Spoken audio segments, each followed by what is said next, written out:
Welcome to Good Burger Reviews. My name is John, and I'm here to do a brand new 2025 movie, and that is The Running Man. Buddy, you're on freebie.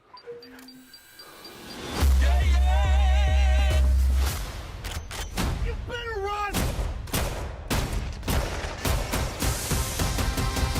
I got a grenade! Back at you.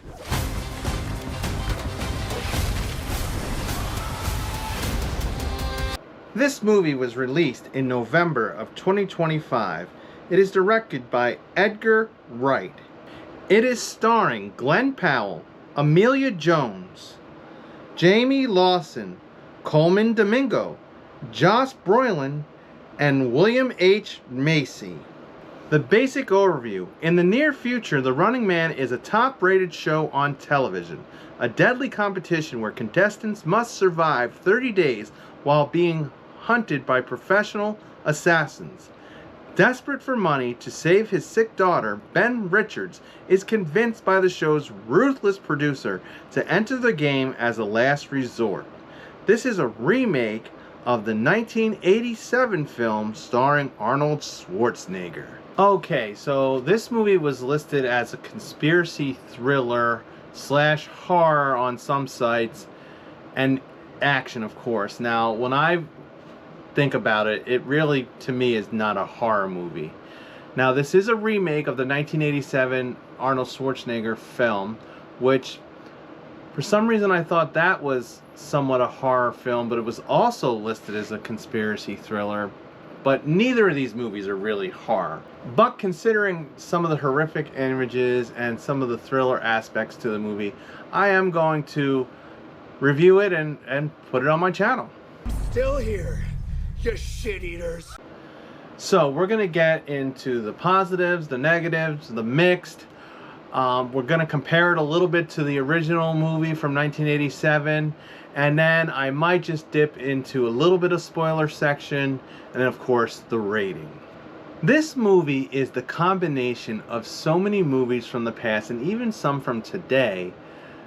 And I will start off by saying I think of The Long Walk meets The Hunger Games meets the original Running Man, but there's also like a Die Hard meets Lethal Weapon meets Demolition Man vibe in all of this, which gives a great blend for a great new action thriller movie playing in the theaters right now. Talk about a stack of awesome sci-fi / action movies to be compared to.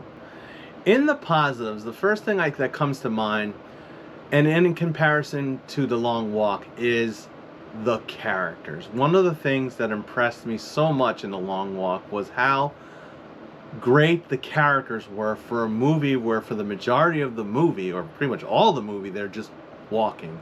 And the character dynamic was tremendous there. Now, the characters here may not be as deep as the characters in The Long Walk, but they're pretty close. Especially our head character, played by Glen Powell, Ben Richards, the main man who gets into this game show against his better judgment to try and win some money so that he can have a better life for his wife and sick daughter.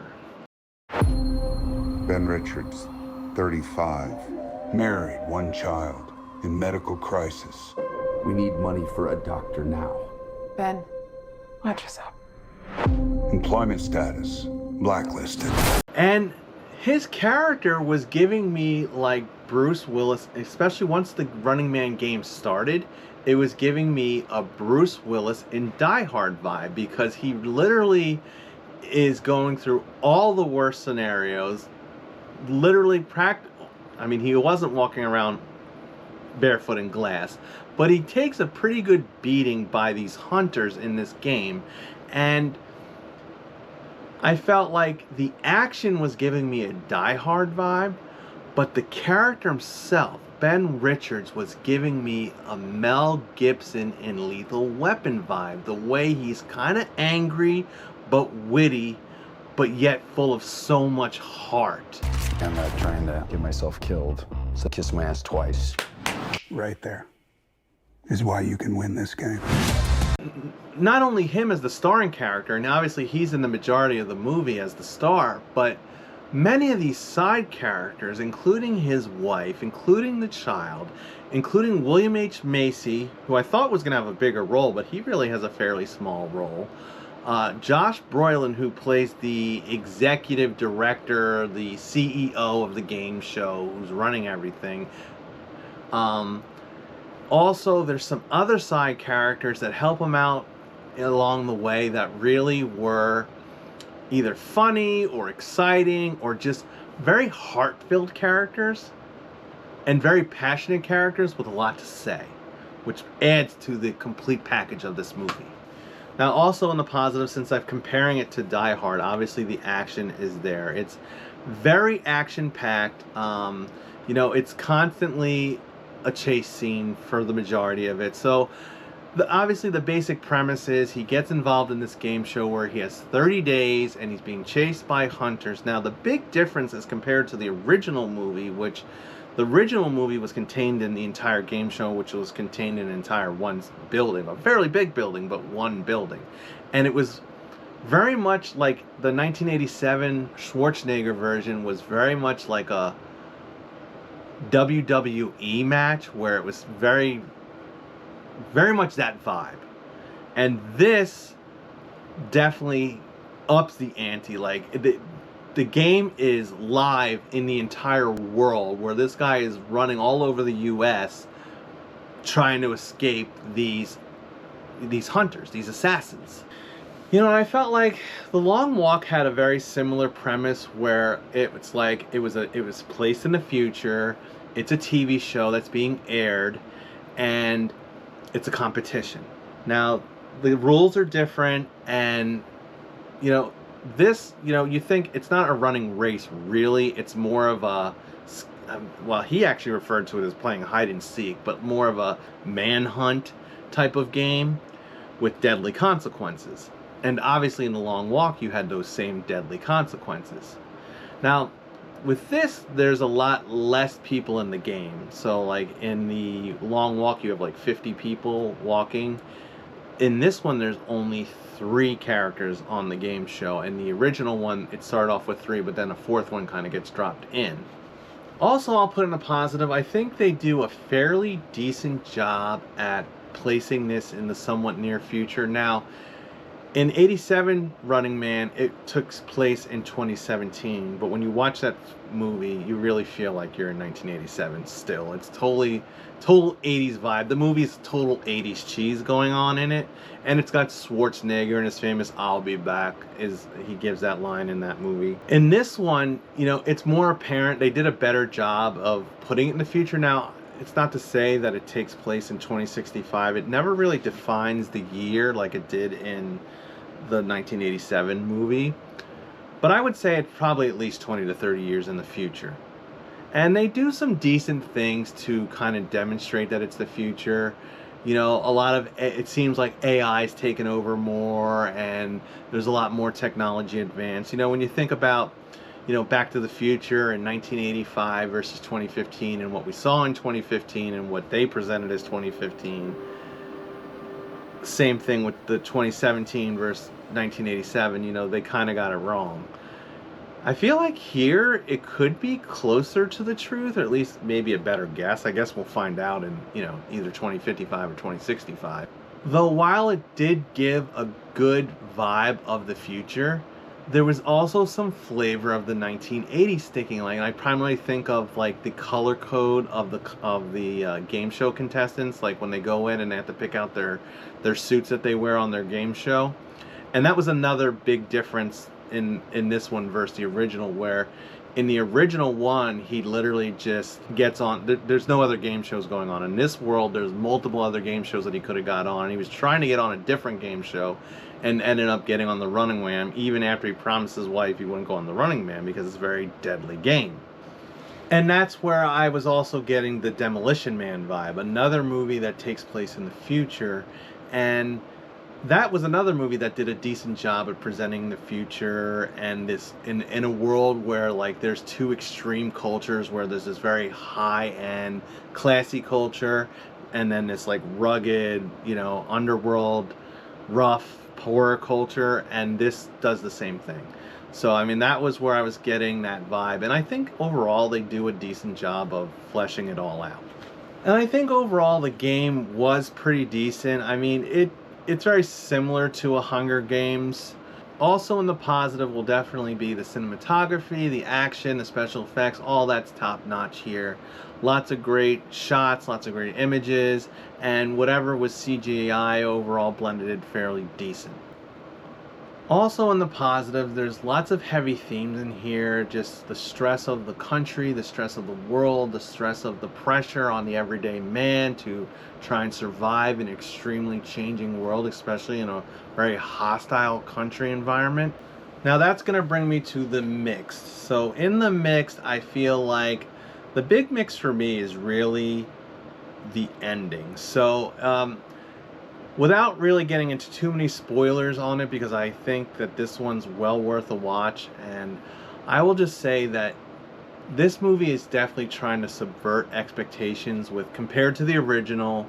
Also with, it kind of goes down a certain road and then the tables flip and then the tables flip again, and I feel like this is one of those movies where the tables flip just one too many times for the ending to land 100% right. Now overall I did like the ending, but it keeps veering in different directions as we go through the entire movie. So this will bring me to the negatives, and I wouldn't say I have a whole ton of negatives on this one, but the big thing for me was I felt like they did a good job at developing all the positive characters, but I felt like some of the negative characters, minus the head negative guy, which is the exec guy, they didn't really develop much of the hunters or the warriors. There wasn't much character behind them. They were mostly covered up in masks the whole time. No identity men just chasing him around.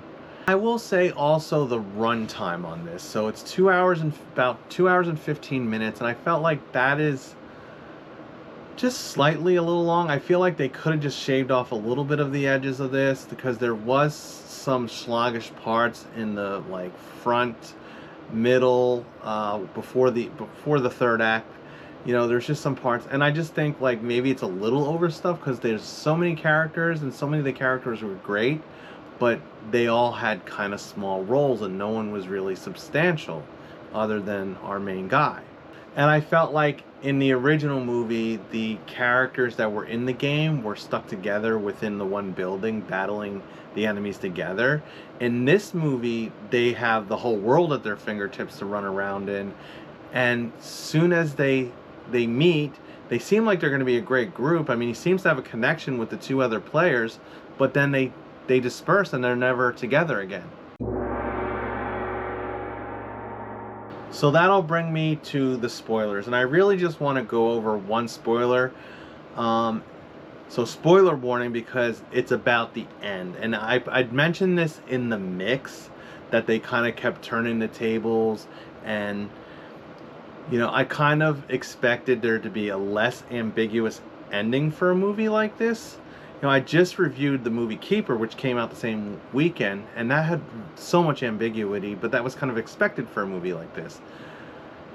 In this one, you know, because our executive guy, Josh Brolin, keeps kind of making deals with him to, oh, since you're such a hot topic in this show, you're doing so well and you're causing our ratings to go up, let's kind of stage everything, and you can win, and we're going to get you your own TV show. And you know, he's never going to take that deal. He's just so angry at the world. He's so angry about everything that he's dealt with. He's so angry about the way the society is, the way this game show's treated him, because they've kind of played dirty every step of the way, where like, it's kind of like, you know how they say wrestling, the whole thing is staged and faked.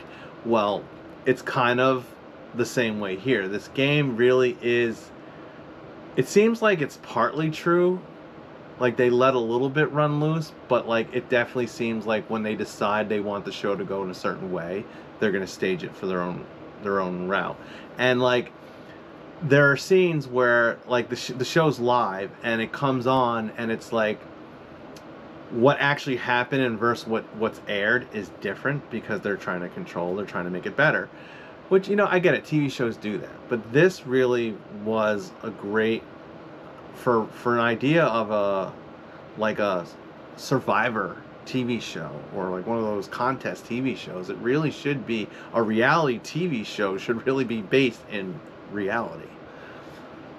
And like he ends up defeating all the hunters and he ends up defeating he comes back. So it's like the ambiguous part is like he defeats them on this plane, but then the plane crashes. But then it's like alleged that maybe he survived in this like secret escape compartment, and he comes in the last scene and defeats the head exec guy.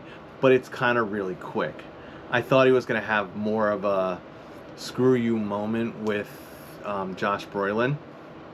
And also in the end, like they mess with him by telling him his wife and daughter are dead, and then they're not dead, and then he's alleged dead, and like he doesn't really ever get back with them. He shows up at the store where they're at and gives her socks. So it was kind of very ambiguous of what happened with him and his family. So like that was just a slight disappointment. So that's all I have with spoilers. So we're gonna get down to business on this one and get into the rating. And I was kind of torn. I really was like, this one is like at the border of two categories where is it in the top category or is it going to be in the middle category? And at the end of the day, this one, you know what I'm going to say? I mean, I have to go based on my feeling and my emotion throughout the entire movie. And I'm going to say, we got another one. We've got another cheeseburger in paradise. This movie really surprised me. I didn't even think I was gonna like it. I'll be honest, I just watched the 87 Running Man. I didn't really like it. I mean, I love Arnold Schwarzenegger and I love the 80s cheese, but I felt like that one I feel like this one outdid the original. I really, really enjoyed this one. And it's not, I mean, whenever there's a big reboot like this and they reboot something, especially from like the 80s or 90s, it's like, oh gosh, are they going to screw it up? Is it going to be lame? Like all the 2010 remakes we got on all the great horror franchises that all bombed.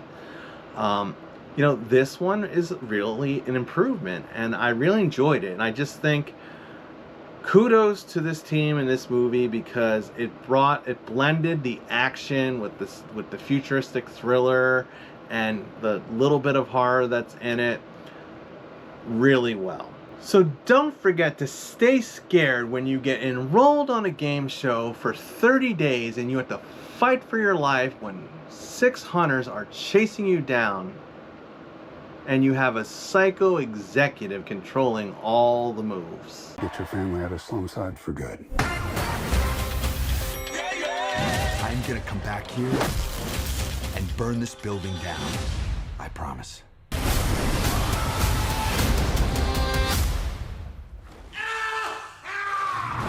I'm still here, you shit eaters.